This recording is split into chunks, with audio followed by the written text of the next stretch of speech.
안녕하세요. 다시 찾아온 소소한 Q&A입니다. 오늘의 사연 들어보시죠. 선생님 안녕하세요. 저희 딸은 36개월입니다. 저희 아이는 도깨비를 무서워하는데요. 그래서 저희가 아이가 말을 안 들을 때 도깨비를 소환하곤 합니다. 다들 그러시죠?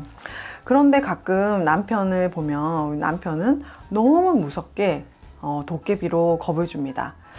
가끔 아이가 말을 안 들으면 잠을 안 자겠다고 하거나 양치를 안 한다고 때렸을 때 도깨비가 잡아간다고 하면서 겁을 주는데요. 이 강도가 제가 보기에는 조금 점점 세지는 것 같습니다. 그런데 어제는 남편이 아이가 도깨비 얘기를 해도 잘 먹히지 않자 정말로 무섭게 얘기를 하면서 아빠 얼굴도 막 우락부락해져서 아이를 안고 도깨비한테 보내겠다고 실제 문 밖으로 나가는 연기까지 했습니다.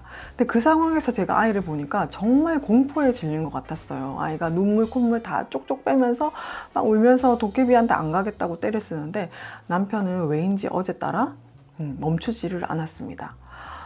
그런 아이를 보면 혹시라도 이런 것들이 트라우마로 남지는 않을지 걱정이 되는데요. 아이에게 겁주기로 말을 듣게 하는 거 괜찮을까요? 저도 이럴 때가 있었죠. 아이들은 생떼를 씁니다. 말 그대로 말이 안 되는 고집을 부리는 거죠. 잠을 안 자겠다, 양치질을 안 하겠다, 젤리를 먹겠다, 초콜릿을 먹겠다, 이렇게 무작정 생떼를 쓰는 아이들 사실 설득하기는 어렵습니다. 그러니까 뭔가 논리적으로 설명해서 행동이 조절이 될 거면 부모님이 겁주기 같은 방법까지는 생각하시지는 않을 텐데요. 그래서 종종 부모님들이, 그리고 저도 사용을 했던 방법 중에 하나가 바로 이 겁주기입니다. 이 겁주기를 어떻게 사용하느냐에 따라서 이 질이 정말 달라질 수가 있는데요. 예를 들어서 설명을 한번 드려볼게요. 저희 아들은 호랑이를 정말 무서워했습니다. 그래서 그림책이나 이런 옛날 이야기 중에서도 호랑이가 나오면은 호랑이에 대해서 굉장히 무서워하면서도 호랑이를 참 좋아했죠. 그래서 호랑이 울음소리 같은 거를 TV나 아니면 그림책을 통해서 들으면 막 눈이 동그랗게 될 정도로 호랑이를 무서워했었는데요. 지금은 사실 호랑이에 대해서 많이 극복했지만 특히 36개월 전후에 호랑이를 그렇게 무서워했던 것 같습니다. 그래서 저희는 이걸 어떻게 이용을 했냐면, 아이가 양치질을 하지 않겠다고 때렸을 때 양치질을 하지 않으면 입안에서 냄새가 날 수 있고, 그러면 그 냄새를 호랑이가 맡을 수가 있다. 호랑이가 올 수도 있기 때문에 냄새 나지 않게 양치질을 잘해야 한다. 이렇게 아이를 납득시키기도 했습니다. 이런 겁주기는 어떤 것 같으세요? 이 겁주기는 일종의 경고, 그리고 아이의 수준에 맞는 논리적인 설득이라고 할 수 있습니다. 실제 양치질을 해야 되는 이유는 우리가 이 양치질을 하지 않으면 치아가 썩고, 치아가 썩으면 충치가 생기고, 충치가 생기면 아프고 나중에 이빨을 뽑게 될 수도 있다. 이런 교육을 해야 되겠죠. 물론 이런 교육이 전제가 돼야 됩니다. 양치질을 왜 해야 되는지, 양치질을 하지 않으면 어떻게 되는지에 대한 교육은 이 겁주기와는 별개로 평상시에 진행이 되어야 되는 내용이고요. 이 겁주기는 일시적으로 즉각적으로 지금 당장 이를 닦게 하기 위한 임시 방편으로 쓰는 것입니다.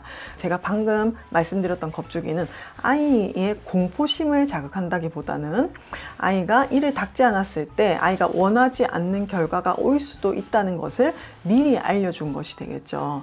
거기서 아이는 약간의 두려움 정도는 가질 수가 있어요. 하지만 그게 어떤 공포나 참을 수 없는 두려움 정도로는 오지는 않는 거죠. 그래서 아이가 스스로 생각을 해서 내가 지금 양치질 하기 싫지만 냄새는 나면 안 되겠군 정도로 생각을 해서 양치질을 하기로 결심을 한 거죠. 그래서 어떻게 보면 이 선택권이 아이에게 있는 것이라고 할 수가 있습니다.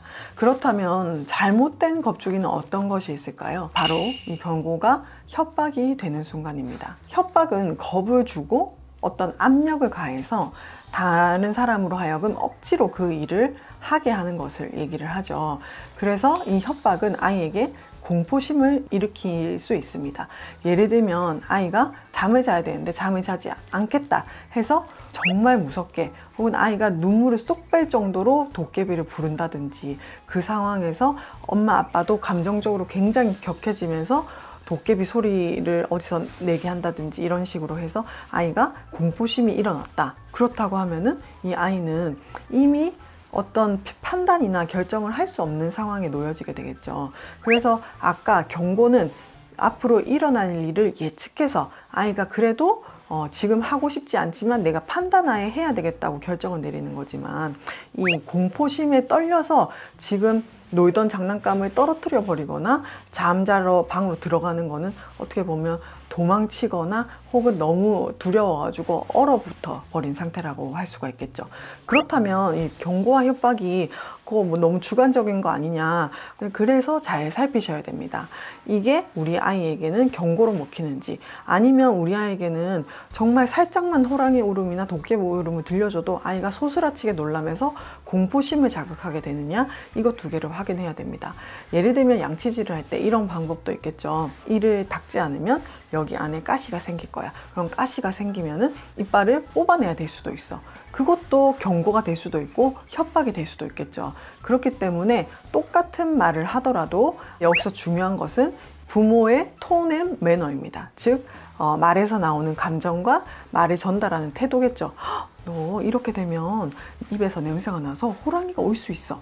이렇게 말하는 것과 호랑이 온다! 호랑이 온다! 호랑이! 이렇게 하는 거는 완전히 다른 얘기가 되겠죠. 협박은 이 아이가 어떤 판단이나 뒷상황을 예측해서 결정을 내리는 것이 아닙니다. 이미 공포심, 불안의 영역으로 들어갔기 때문에 오히려 합리적인 판단은 안 되는 상황인 거죠. 그래서 잠을 자기 싫은 아이가 도깨비가 올까봐 울면서 잠자리에 들었다고 해도 이 공포심이 사라지지 않는 이상 아이는 계속 이 공포심 때문에 오히려 잠을 못 이루게 되거나 잠을 자면서도 공포심에 도깨비나 호랑이 꿈을 꾸게 되거나 이렇게 되겠죠. 그렇지만 그거는 우리 부모님이 원하는 방법은 아니실 겁니다. 마지막으로 항상 기억을 하셔야 될 것은 이 겁주기는 임시 방편입니다. 지금 즉각적으로 행동을 하기 위한 일시적인 어떤 팁 같은 것이지 이것만으로 아이를 교육하거나 아이를 올바르게 키울 수가 없습니다. 하지만 아이에게 양치질은 꼭 해야 되는 것이다. 잠은 늦지 않게 자야 건강하고 내일도 활동을 잘할 수 있다. 이런 기본적인 교육은 꾸준히 해줘야 되겠죠. 그런데 우리가 이거를 하루 교육한다고 아이가 양치질을 잘하게 되는 게 아니기 때문에 기본적인 교육은 꾸준히 하면서 겁주기든 아니면 달래기든 아니면 뭔가 다른 걸로 유혹을 해서 양치질을 할 수 있게 하는 것이든 뭐 이런 다양한 일상생활에서의 팁을 활용해서 이것저것 돌아가면서 이제 쓰시다 보면은 아이가 인지적으로 발달을 하는 순간, 그래서 양치질은 내가 하기 싫어도 해야 되는구나를 논리적으로 스스로가 납득이 돼서 내가 하기 싫어도 노력해서 할 수 있는 그 시기가 올 것입니다. 오늘의 영상은 여기까지입니다.